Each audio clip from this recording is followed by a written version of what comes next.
Hi, and welcome to our webinar. My name is Dr. Richard Markel. I'm the Director of Commercial Strategy for Butterfly Network Veterinary. We're really excited to have you all join us today. I'm a veterinarian. I've taught ultrasound for many years and been involved with ultrasound and technology for many years, as well as a practicing veterinarian. So really excited to bring this panel here today and for all of you to join us. You know, all of us are going to remember this period of time in history. This is quite a generational period. And veterinarians, we're going to remember this for generations to come. Our profession, we're innovators. We've always had to be. We've had to do as much as we can with sometimes not the perfect tools. But it's getting more and more sophisticated, and we're changing and evolving. And if you think about it, we've been able to totally change our thinking overnight. One good research paper comes out and you realize, oh my gosh, I've been doing something wrong for 10 years. And yet that kind of innovation and that thinking is what will move us forward and keep us successful. So COVID has really fast forwarded a lot of changes in both human and veterinary healthcare. And it's really spotlighted our awareness of animal and human connections. We always knew it as veterinarians, but the public now has a really heightened awareness of how interconnected veterinary and human medicine are. And they may not understand the term or have heard the term of One Health that we'll talk about a little bit later, but they certainly are understanding the importance of zoonotic diseases. And it's not going to be our last for sure. We all know that there is a new zoonotic disease that's emerging just about every 4 months. And the impact on millions of lives in our country and globally and our human and veterinary healthcare systems has been really remarkable. So we want to take today to talk about how to deliver the best healthcare in a packaged and a scalable economic form. And we're going to talk about what's happened with our profession and our practice in the last several months, what we've seen, what we learned, and more importantly, how we move forward. So in our agenda today, we're going to talk about One Health. What have we learned? We're going to talk about the path forward and how these changed working conditions really have long-term impacts on our practice. And both on the doctor's health and the practice health. We're going to lean on technology and telehealth. They're such buzzwords, but they really can provide one of the pillars to moving forward and plans for success. And lastly, we're going to talk about pet health care and how we can make sure that in these challenging economic times that animals are well taken care of. Please, please, please, we really want this a conversation, and we're going to leave plenty of time at the end for questions and answers. So with that, I would love to, I'm going to ask our panelists to introduce themselves. Jen, you're going to be first. Jen's a veterinarian, a diplomat ophthalmologist, and still does consulting and pivoted. She's now the Chief Medical Officer at Mars Veterinary Health. Jen, can I introduce you? Yeah, great. Thanks. Hi, everyone. I'm Jennifer Welser.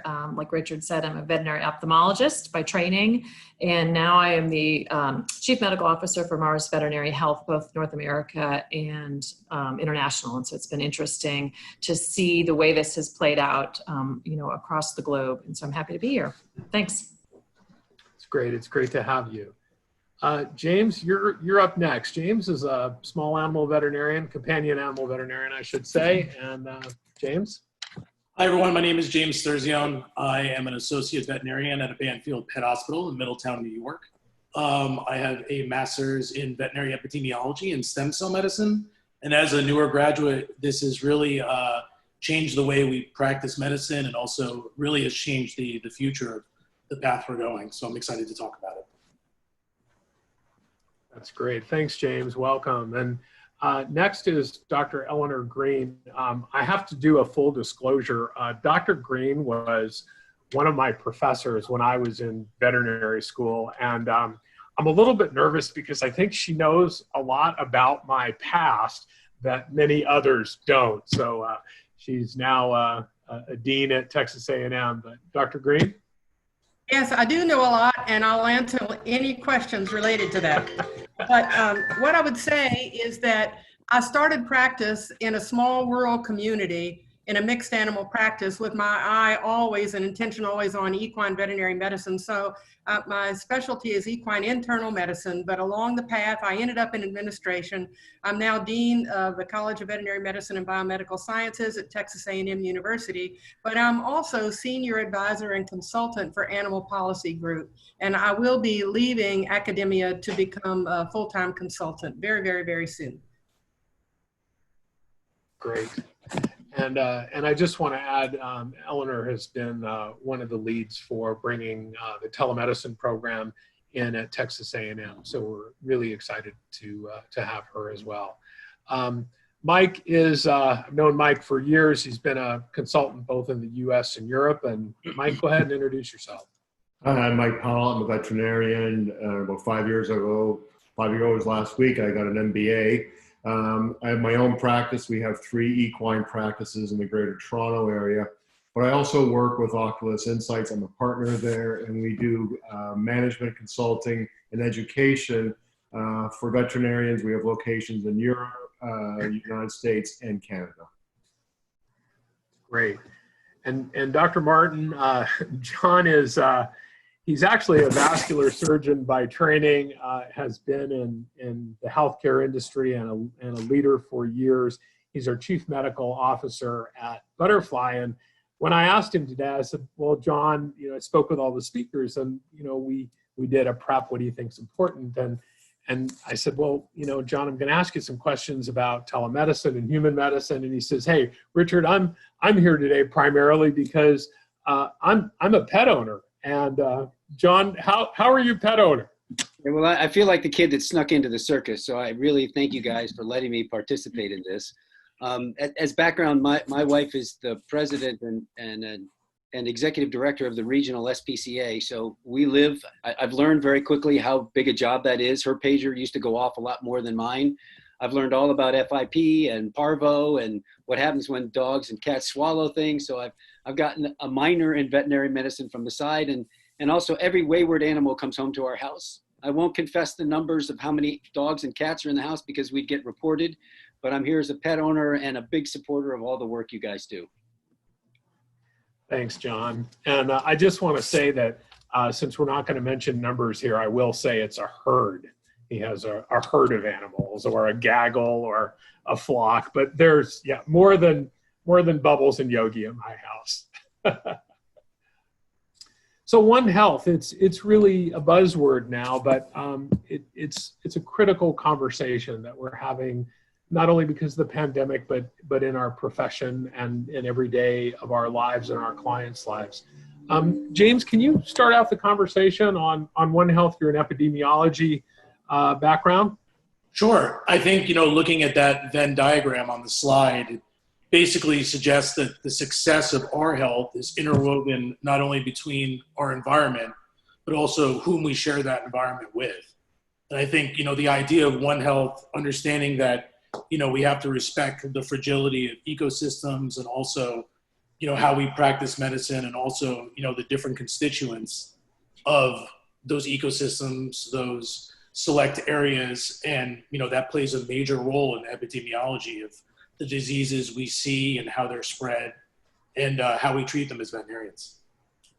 That's great. Eleanor, can you jump in? You've actually written quite a bit on this. Yeah, we actually started a One Health program at Texas A&M. I'm really proud of that, but it is that inextricable link among animal, human, and environmental health, and it's our whole planet. We share this planet. We share everything. We share diseases. We share the good times and the bad times.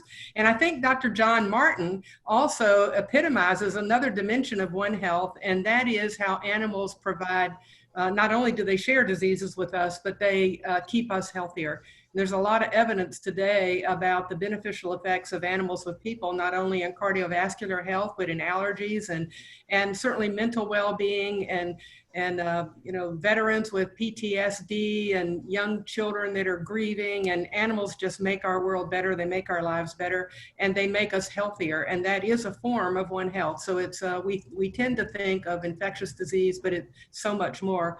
I think the one thing I would say about One Health is that it hasn't been adopted as quickly as we would like universally across all health professions, but for the first time ever, the president's biodefense strategy states the elements of One Health. They don't use the word yet, but they have the elements of One Health. So we're actually getting there. And if all the health professions will adopt that term, and we'll come together and join arms and advance the health of everyone sharing this planet. It's a very important concept. Yeah, Jen, I know you've talked a lot about, you know, the health and happiness and professional satisfaction of your veterinarians. Where does this fit into managing such a large organization as yours?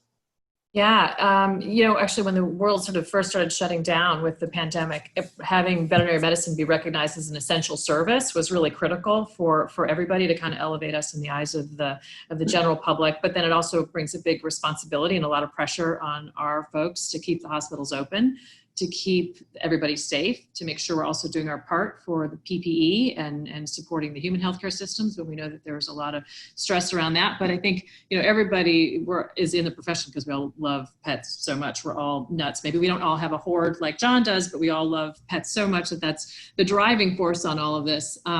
And we actually had, Mars Pet Care did a survey or a research recently with HABRI, the Human Animal Bond Research Institute, and over 80% of the respondents said that having a pet helps them feel less lonely. And so during a lot of this, reminders like that help keep people going when it's just stressful times.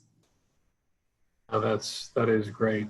Certainly, I think, and it's funny because not everybody is a pet person, but it's almost like you can, you know, you feel differently when I come home after a tough day and I see Bubbles and Yogi, and I just feel differently. One, I'm probably a little mad because Bubbles did something naughty, but then Yogi looks at me and then I figure, well, he's the good one. So it's a yin and yang balance between them. So yeah, absolutely. Yeah. Well, I think that there's no doubt, you know, we've seen antibiotic resistance and certainly as it affects to animal and human health, and people are seeing the real shifts in that. And John, on the human side, are people getting that connection, and is it taking off in the human medicine side? I think it's been slow, and I think, you know, one of the great things about this particular webinar is the concept of One Health was that word choice was actually foreign to me, but something that we actually practice here in town. So Kelly and I do events together in town called Hearts and Hounds. I'm the president of a nonprofit foundation that does cardiovascular screening for the public. And then obviously she leads the SPCA. So we do Hearts and Hounds together to stress the value of owning a pet reduces your chances of having a heart attack. If you have a heart attack, your chances of survival are better if you own a pet, lowers your blood pressure, your cholesterol. There's all kinds of benefits out there. And we've also seen it inside the hospital where animals come in, and more than once I've snuck a pet in at nighttime to a patient who desperately needed their pet from at home to be in with them at the hospital. So I think I love the concept of One Health. We're going to add it to what we do when we do these events so that we can promote that. But I think we're all a little slow to adopt things like this and recognize that. They've tended to be siloed apart. But I think the closer we bring together, we will advance both groups in that process. You know, I was going to bring it up a little bit later, but I think this is a good time, is since we're talking about One Health and kind of the understanding and the awareness with people of zoonotic diseases, you know, how do we in veterinary practice inform people without scaring them? Because we certainly, you know, with reports now of transmission from humans to pets, we've had a couple of cats in the country and now a couple of dogs, certainly the tigers at the Bronx Zoo. But people have that fear the other direction because they certainly hear about some of the wildlife and emerging diseases that they can give to us. How do we present that without creating fear for our clients? I think it's the idea of presenting what's rational versus what's irrational. You know, medicine in my mind is all about relationships. So it's obviously making pet parents comfortable with what's going on and trying to dispel the rumors and having them understand, what we know and how that translates to how we practice medicine.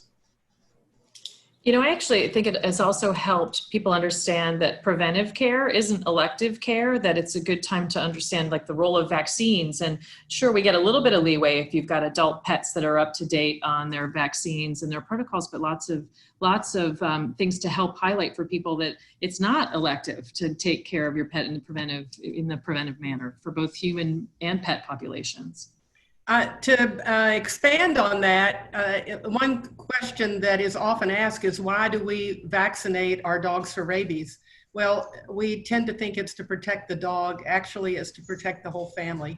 And I think that is a perfect example of One Health, and there are many other examples. And so how has COVID changed? How have other pandemics changed us? I think if we look back at even Ebola, if you remember when Mr. Duncan was the first case in the United States, and then Nina Pham, the healthcare worker, was found to be sick. They also found out that she had a dog in her apartment, and everyone was baffled about now how to handle the apartment, how to cleanse it, how to handle the dog, and that sort of thing. And so I think with every single crisis that we have like that, we learn a lot. If you remember, even the Ebola in Spain, when they killed the person's dog, she said after she recovered that the loss of the dog was more stressful than having had Ebola. And so I think there are so many things that really indicate the importance of the human-animal bond and One Health. And so what has COVID done for us? That's another question. What has COVID done to help advance this? I think it's put a spotlight on the fact that this did emanate from animals, and I think that helps people understand the importance of that link. But as James has said, we need to get the narrative right and help people understand that we share this planet and that we must keep each other healthy, that we share diseases. Animals transmit to people, people transmit to animals. We have to keep our animals safe in a house too. So I think that's something we can take away from COVID. Well, I would think, it's almost the reverse part, is that as veterinarians, we're educating our clients about their pets, about the nature of good health, regular preventive medicine, dentistry, what have you. And we're a very trusted profession, and our weight means a lot to people. And so I look at it as an opportunity from the veterinarian side to encourage better human health care by educating them through their animals. Yeah, one of the things I'd add is when Kelly and I do events together, and it's frankly embarrassing because we both actually have our boxes set up for our foundations for donations, and she literally gets donations 1,000 to 1 to us. So people are much happier to donate money for pet survival than they do actually for their fellow humans. And so, I think that bond is just acceptable. And we so often deal through the shelter of pets that where someone dies and there's no one else there, and then you have to bring the pet. There's so much catastrophic stuff around that. So I love this concept of One Health, and I think this is something that we can't speak about enough. I guess I'll just add that, keeping up with the information during COVID has been tricky, but veterinarians, we definitely have the responsibility to do our best to keep up and keep all of the folks working with us and on our teams, up to date, because the questions they're going to be the front line, and they need to be, giving the correct answers, because, people go to Google, there's lots of information, but it's a great opportunity for us to have, all of our teams be up to date and be the source for our pet owners to come to. Yeah, we certainly see that public health understands the importance of public health officials, the importance of veterinarians in kind of that pillar of public health. And this has really been a spotlight for our profession, and I think a very positive one, Well, great. So now we kind of need to talk about, sorry.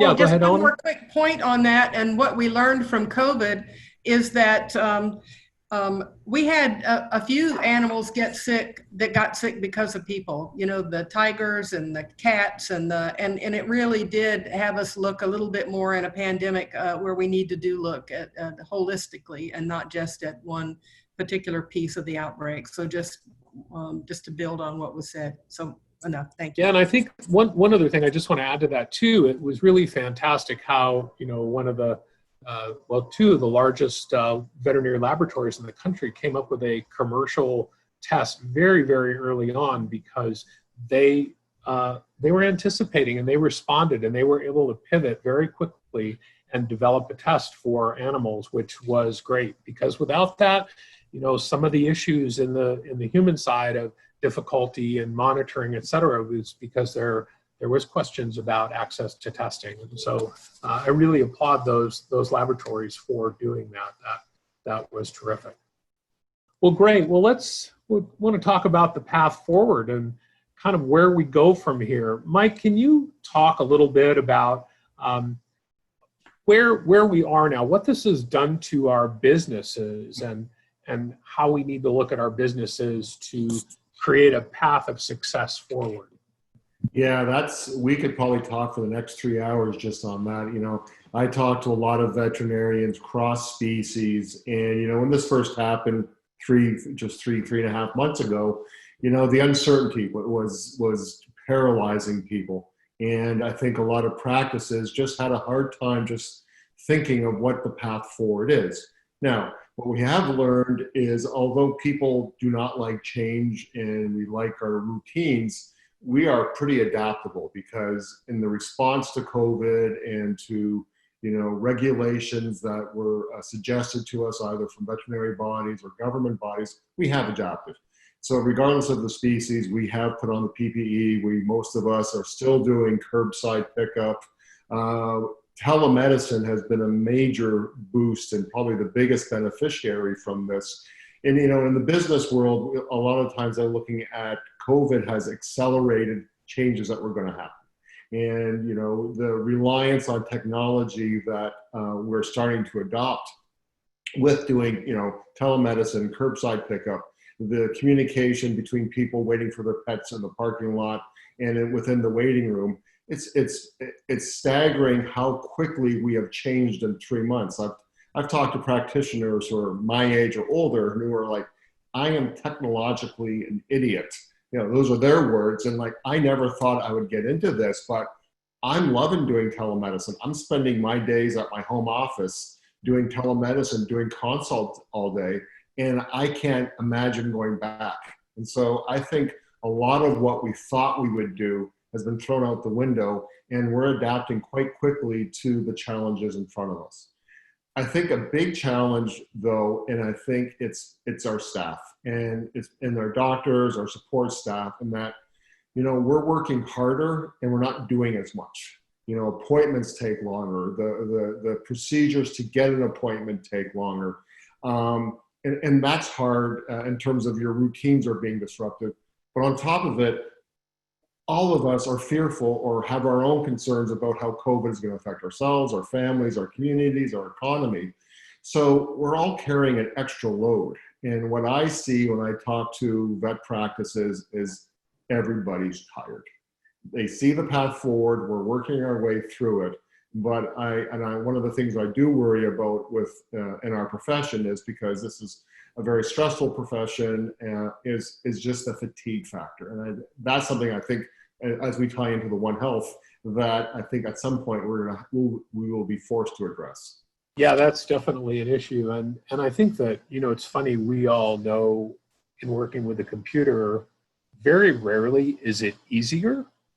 You get more information and it can be, give you vast improvement in some of your workflows, but rarely is it just this giant time saver, maybe in some of the data analytics, et cetera, but it's a little bit challenging.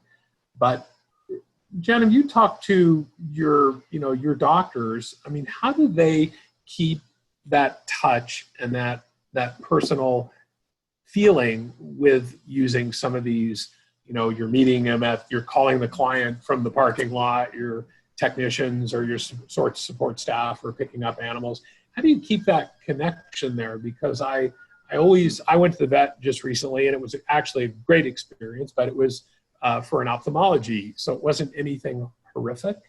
And I just wonder sometimes, how do we keep that contact with that, doctor putting the hand on the client's shoulder and looking at him saying, I am so sorry, I've got really bad news?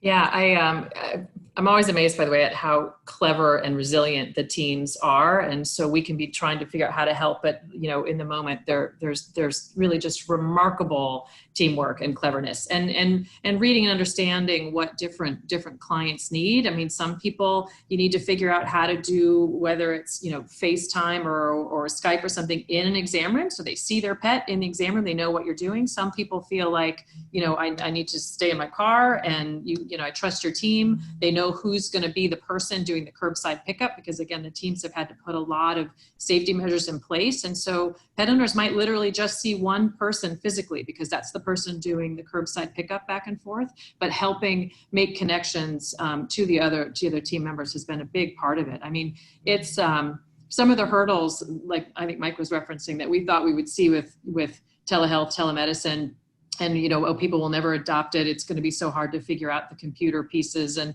I mean, I'm sure all of us have had our own experiences. I've seen a lot of my mother's forehead and my father's elbow over the past few months of Skype video connecting with my parents, but they do it and we figure it out. And so I think that it's actually brought a little bit more forgiveness and a little bit more of an unusual connection with people to just kind of figure out, within these constraints, what can we do? How do we make you feel comfortable? And so I'm always impressed with the cleverness. John, on the human side, are people excited about it? Are they, is it that pendulum that it's going all great now, but it's going to change? Where do you think we are there? Oh, I think it's very much the same. And, I'm living it now on both sides, and seeing that with taking our pets in, as well as now dealing with on the human side. Telemedicine is going to change the way medicine is practiced today. It used to be a teleconversation. And I candidly, as a physician, sometimes I'm a little bit embarrassed with how effectively I can practice medicine over the thing, and how worthless my physical exam must have been with how often actually we can do things. And then understanding the difference of when do I really do need to lay hands on somebody to examine them, and when is it really important to be in person? And I think we find creative ways. I think the biggest thing all of you can do to help is, what are these pearls that you've learned for people that may not have learned that? How do we share those lessons so that, the pet owners get the sympathy and attention they needed? Yet, I can certainly think with this, it's a much more effective way to pass information than going to the vet sometimes. And that resistance to call the vet because of having to go there, as opposed to having an effective thing on the vet side, not having to answer questions without getting paid for it. I think there's great opportunities both in medicine and in veterinary medicine where telemedicine is going to make medicine better. I think to expand upon what Dr. Welser and Dr. Martin were talking about, one thing we need to remember as veterinarians is the largest segment of pet owners is currently millennials. So millennials are attached to their phones, and I mean that respectfully because I technically am a millennial. But we're downloading Domino's pizza apps where we know who's making our pizza and what that person's name is. So I think the idea of being part of that connection really is going to help us break through kind of that brick and mortar mentality or that confinement, while also being able to embrace the relationship and respecting the human-animal bond. I think that's super important. I think the challenge we're going to have going forward, though, is I think a lot of our relationships and our way we're able to interact with our clients now is based on a history of trust, a long-term relationship. If all of a sudden, as we were talking about, that is just, you're dealing with a technician or you're just talking to somebody on the phone, the question is, how do we maintain or actually solidify these bonds? So how do we as a business remain distinct or as the preferred choice, other than a disembodied voice that says your pet's ready to be picked up, we'll be faxing or emailing you the report or some pictures. So I think as we're working within the clinics, I think we're gonna have to use more technology to actually facilitate these relationships, because I worry that if we're just stuck behind walls and not interacting, that some of that trust will go. Well, I think those are remarkable points, and I'd love to. That's a great transition into telemedicine. Can I make a comment about that before we go on? Please. Yeah. And I think this will transition us into telemedicine, but I think that if we think about the path forward, we got to think about the path that got us here. And every cloud has a silver lining, and the cloud was we were not ready. for a pandemic. We've been talking about it and talking about it and talking about it. We were not ready. But the silver lining was that we came together and got ready fast. And there's a concept out there that we talked about, intelligence quotient, and how that's not as important for our success as the EQ or the emotional quotient. And now we're trending towards the success really comes from AQ, which is adaptability quotient. And that's going to be the Q of the future that really frames our success. And we did show in human and veterinary medicine, and even in our government, that we were adaptable. And what this has done is shown how we can all come together in a trying time and move forward well. And we all shared across the whole veterinary profession, across veterinary schools, we all shared. And what we've done is created a new normal. And I can tell you, we're not going back. So telemedicine is going to make us better. And if we look at the technologies, it's not just telemedicine, telehealth. And I think the comment about maintaining the connection is a good one. But when you do talk about millennials and Gen Z, where technologies are an extension of their minds and bodies, and they're not only going to advance it, they're going to expect it, and they're going to teach us all. They are going to drag us kicking and screaming into the world of technology, because that's where it's going. And the younger generations have always taught the older generations about technology, but never to the extent today. It's just going to be amazing. And I tend to be an optimist, but I really wish I could start over in today's world, because it's exciting. And back to even talking about connections, they even have digital humans now that are emotive. And so there are going to be so many more ways that we can connect that we never had before. I think we've got to maintain the compassion that we have and the connection, but there are also technological ways to expand our reach and do that well too. And I think that does lead us right into telemedicine. So I'm sorry to jump in on that, but I'm pretty passionate about those points. I mean, I'll just to add to what Eleanor was saying, because I think because there's so much connection expected through any sort of digital means, then we build the trust because we're available through a way they need us at all times. And then when they physically come in, they trust that they really had to physically come in, because we've already been part of this journey with them to say, now it's time for a four-wall visit. And I just want to show you guys a quick clip. So what's happening is that we're now having devices and technology developed that you can scan an animal or a human in sub-Saharan Africa and connect through the internet to a cardiologist or an ophthalmologist or an internal medicine specialist at Texas A&M, or and that's the ability to have that technology at extremely low cost is going to be a significant game changer for us in medicine, because so much of technology and telehealth, one of the goals is to really reduce the actual costs of it. Mike, can you make some comments on where what the economics of some of the telehealth is? Because I think some people appear, they feel like, well, that's too expensive. Well, when we're talking about, the telehealth equipment, like the butterfly probe or something like that, I look forward to buying one for every one of my vets, because that accessibility is key. And, whether it's a patient in sub-Sahara, but it's also just our own patients. And so I think the more technology, and, I think we're on this technology bent here, the better we're going to be able to perform medicine when all of us sort of have this, democratization of access to equipment. And I think that will be making it a lot easier. I also think, what it does too is that it allows us to see more animals. So if you look at the companion animal practice, and I know I'm sure Jennifer and James will have more to say on it than I would, but I mean, the population of cats that are seen by vets, if we can start seeing 10, 20%, 30% more of the cat population, that's going to be great for our profession. I know when I've been talking to a lot of vets who are doing telemedicine is, what they're discovering is they don't have to see as many of them in clinic. Only about 20 to 25% of them actually come back into the clinic again.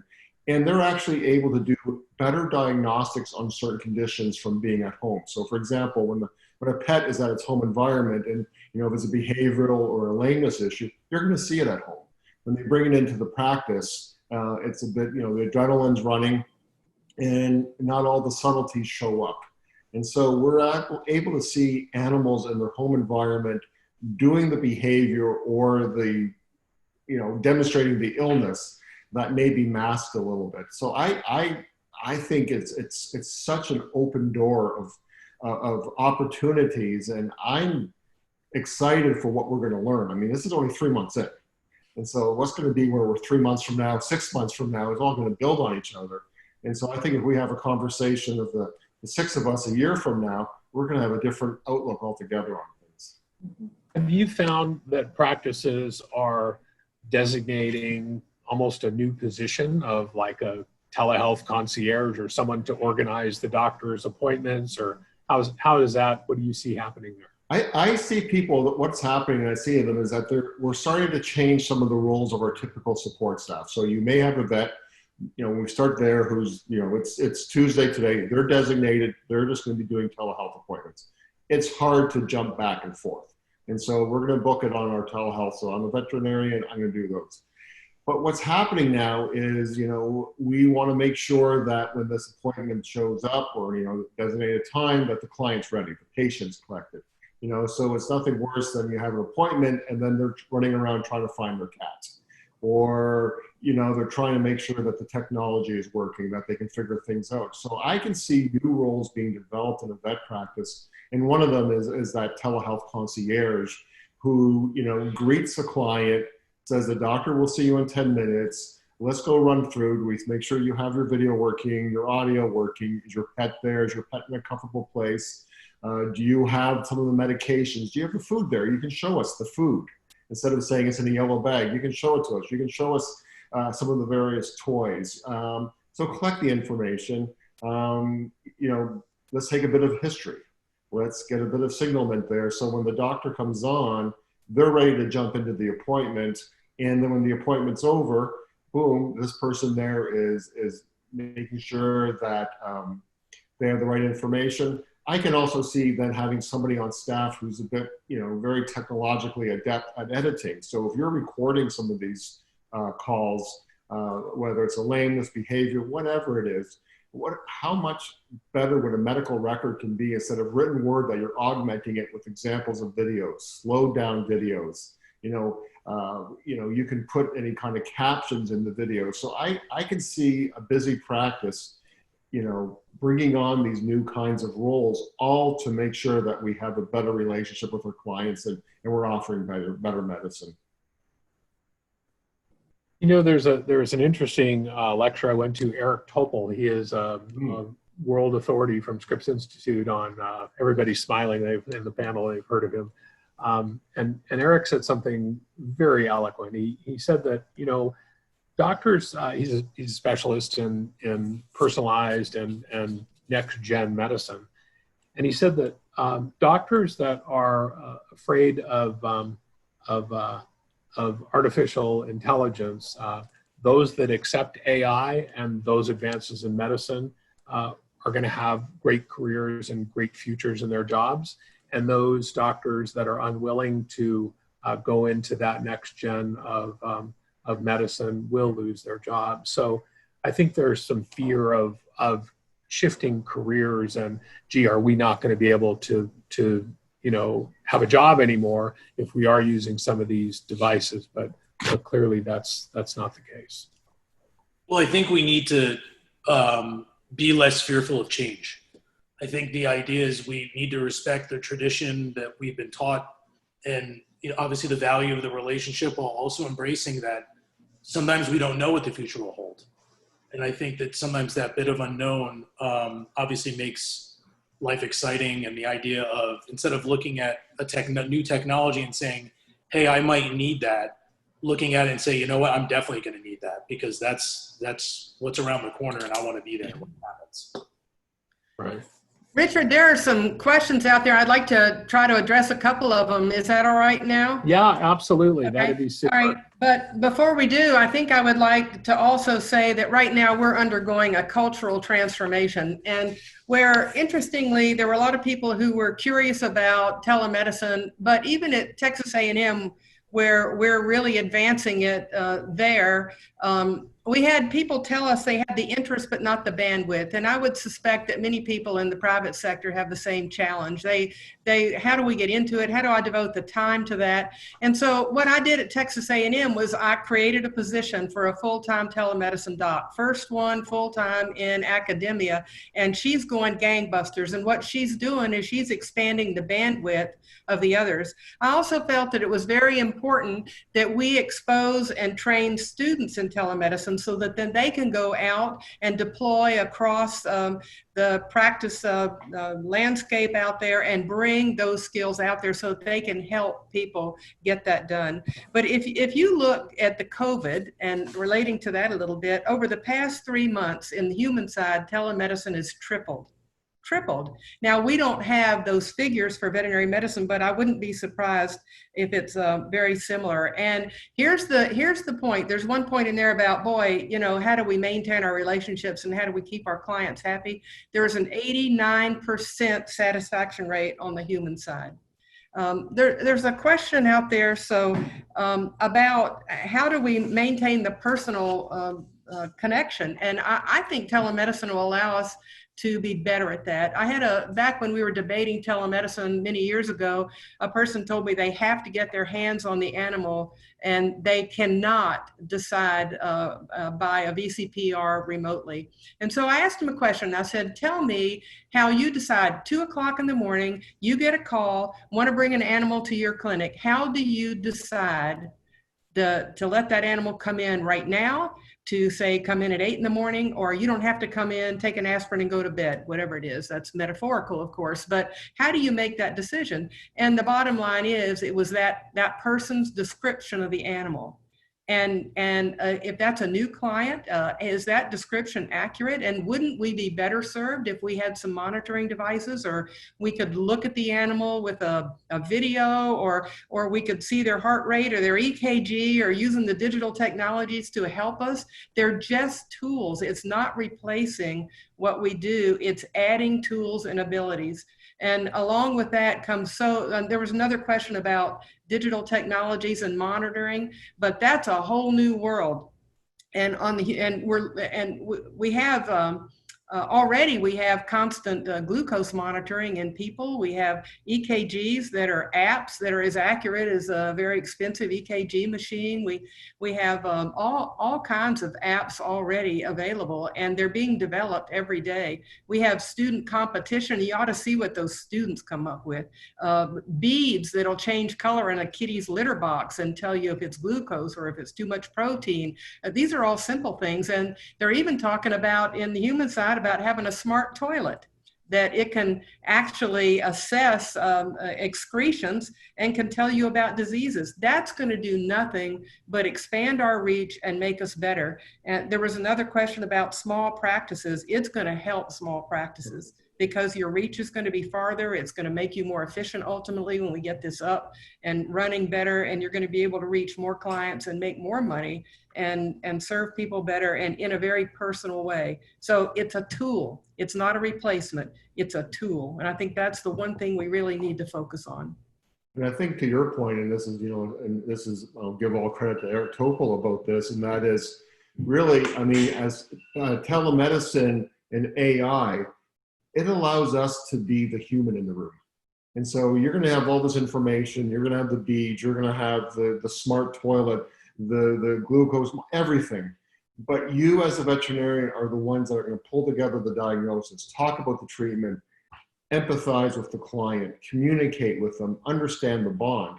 This makes our role even more important. And the veterinarians that are the more empathetic, have that EQ that you talked about before, are going to do phenomenally well. We can't rely just on technology. It's always just a tool to help us. I think this also helps us kind of clean up and codify a little bit more. What's teletriage? I mean, this whole big bucket of telemedicine, telehealth, teletriage, and have people understand it. And veterinarians need to learn to create new relationships with their clients. I mean, we learned in the first month, teletriage consults, where you're just calling and getting some advice. There's not going to be a specific diagnosis or medication. Those doubled in the first month, the consults that we were tracking. And then I know Royal Canin, for example, did a bit of a pilot, and of those teletriage, you know, what should I do here? Do I need to see somebody kind of consults? Over 50% of them still ended up in a you need to come to the office. So we didn't lose clients coming in. We gained the trust of now is we've helped these people. They feel like they've got, you know, trusted partners and advisors, and they know that when they're going to come in, it helps in terms of the affordability and accessibility if we can, you know, help people get to the right place at the right time when they need it. And I think that's a big part of this telebucket that has been helpful. And I think that we've learned for sure from this pandemic to give a little more credit to people in our teams to be, you know, really quickly adaptable, and you know, we can dump a lot on our IT and digital teams, and they can be pretty scrappy and come up with stuff and help us very quickly. I think we have to say over and over and over that it's a tool, it's not a replacement. We are never going to try to replace the human interaction. And I think there's another question here about how do we remove border restrictions for telemedicine? If you look on the human side, now all 50 states allow telemedicine, and they all allow the patient-doctor relationship remotely. And the insurance companies are now paying for telemedicine. So it's been slow across that. It's also slow across veterinary medicine, but the American Association of Veterinary State Boards recently came out with a statement that they hope that all the state boards will support telemedicine, including remote formation of the veterinary client-patient relationship. So every state is still different.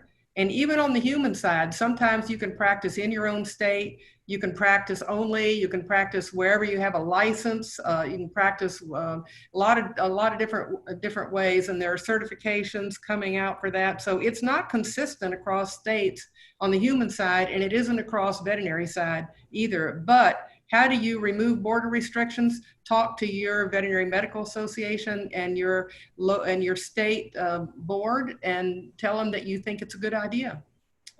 It needs to be done right. I have to say that over and over and over. It has to be done right. But yes, it should be freed open, because in the end, it's the veterinarian's choice. Everybody's not going to be forced to make a diagnosis without seeing an animal, but a veterinarian should have the ability to make the decision about what they need to see and touch and what they can do by telemedicine. The veterinarian's decision. Jen, do you think that I guess two questions.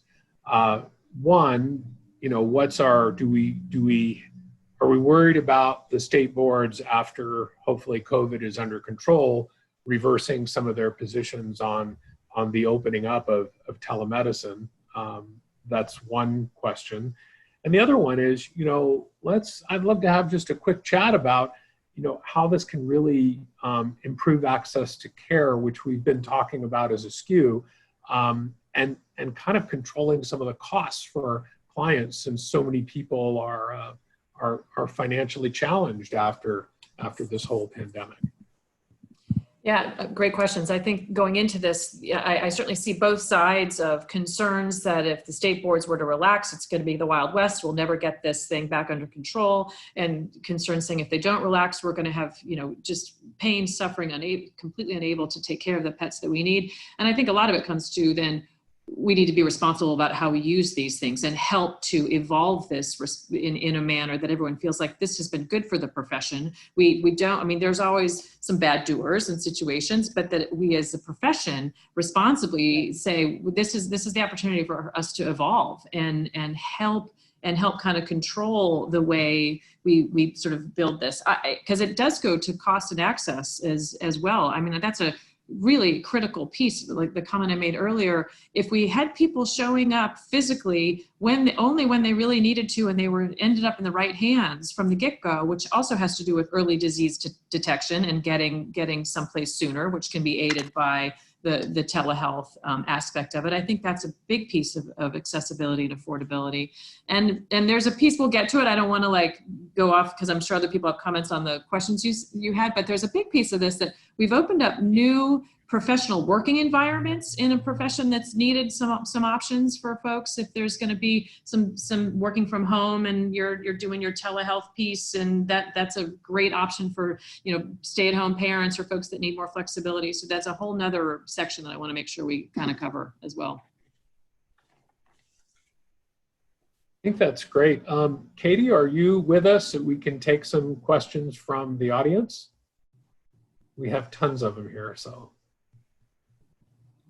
Hi everybody, I'm Katie. I am going to help with our Q&A. I think Eleanor really jumped in and started answering a lot of these, so thank you.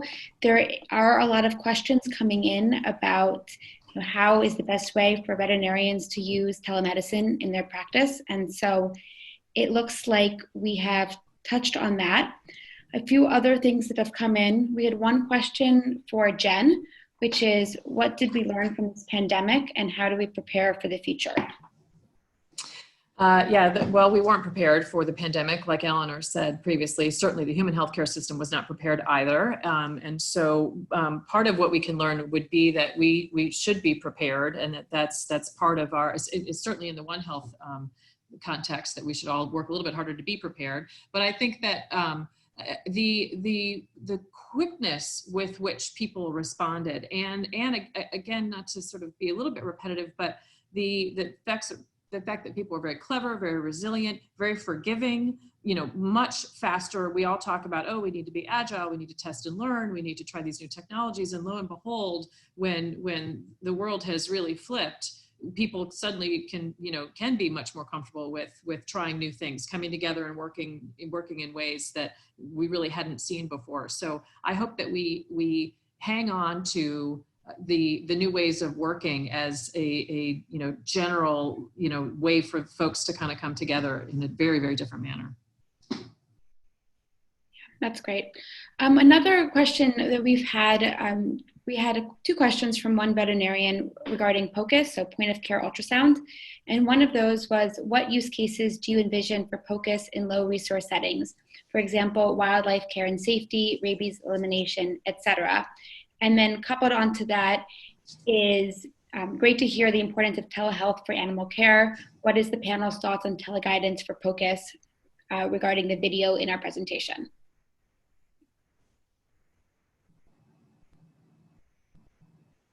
Well, I'll dive in on the ultrasound. We started a program here where it's a ultrasound consultation service for veterinarians. So there's teleconsultation, which is another form, and that we can have an ultrasonographer who is working with someone who's out in a remote area and can give immediate feedback for ultrasound readings. And I think, this is back to, there was a question about what do we do with small practices? Well, a small practice may not be able to have the top equipment and may not be able to have a board certified radiologist and all the different things that they could have access to remotely. And it's going to expand the ability of those practices to provide even better care for their clients. Yeah, and then the other one was about access. And, one of the big challenges in both human and veterinary medicine is rural care. What do we do? And it's going to be, I don't think we're going to get to the point that we're going to have a physician and a veterinarian in every small town in America. We won't. But how do those animals deserve quality care? And yes, they do. But imagine what telemedicine can do to expand the reach even of some of the smaller practices that are in remote areas, that then can reach even more remote areas and bring affordable care to more animals in a high quality way. That's already working in human medicine, and we're starting to use it in veterinary medicine too. So that's one of the other great benefits of telemedicine.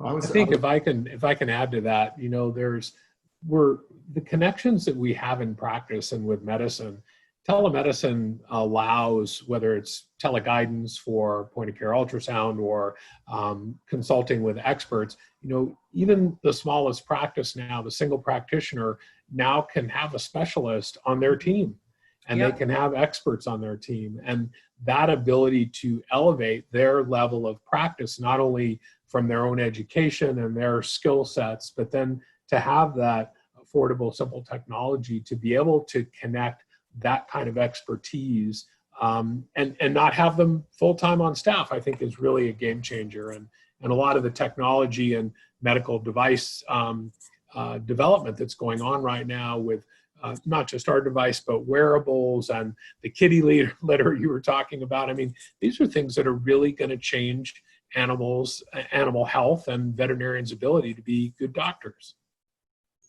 I'll add, the economics of our profession are tricky, right? From the cost of education, the cost of care for making a good, respectable living as our, veterinary nurses and technicians, as well as the veterinarians.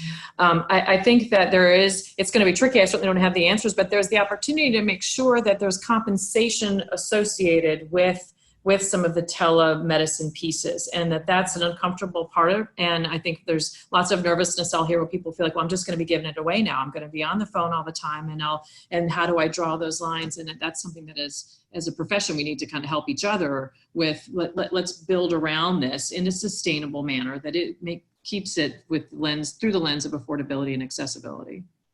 Katie, can we have one more question? We're a bit over time. You guys have been absolutely amazing. And we're also, not only is this going to be recorded, it should be up for people to rewatch, but we're going to try and get to all the questions, as many as we can afterwards, and we'll answer those. So Katie, do we have one final question? Yeah, great. So we have quite a few left, but I think they've all fallen under a few general themes. And so the last one I'll bring forward is about education.